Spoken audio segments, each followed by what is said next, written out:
Ask anyone to identify the dominant species of planet Earth, and you'll invariably get the same answer: human beings.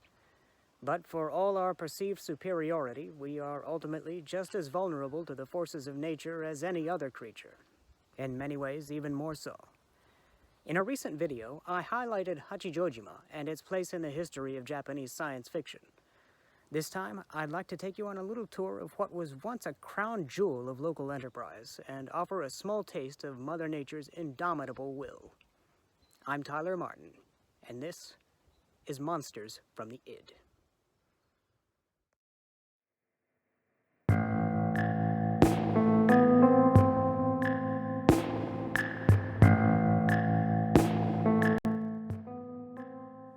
As returning viewers will know, I currently make my home on the small island of Hachijojima in the Izu archipelago.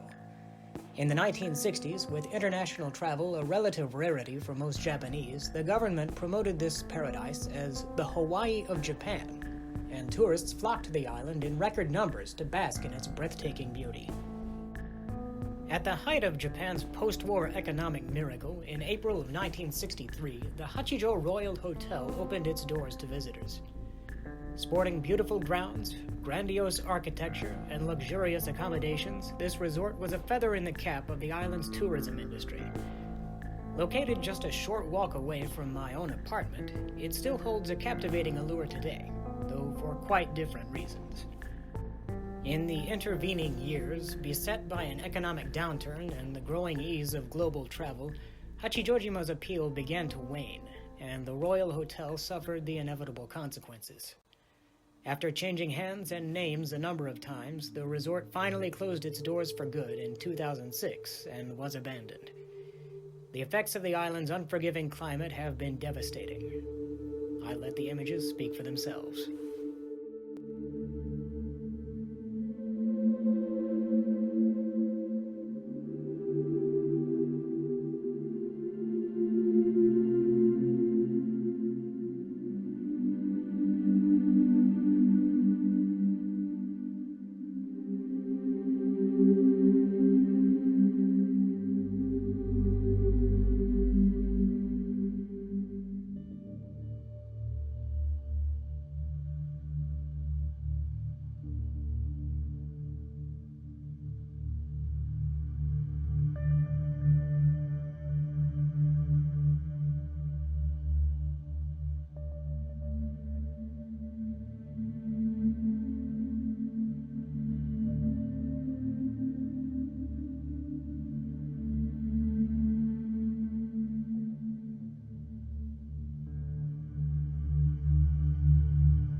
It is tempting to view all this desolation as tragic, and perhaps in a certain sense it is.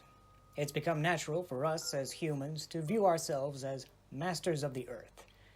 But while the march of human progress is steadfast and impressive in its own right, we would do well to check our sense of superiority in the light of the immutable will of nature. For no matter how impressive our achievements, we and our works remain always at her mercy. This has been illustrated countless times in stories of monsters, but we need not always look to fiction for such reminders. More often than not, we can find them right under our noses, or perhaps just a short walk away.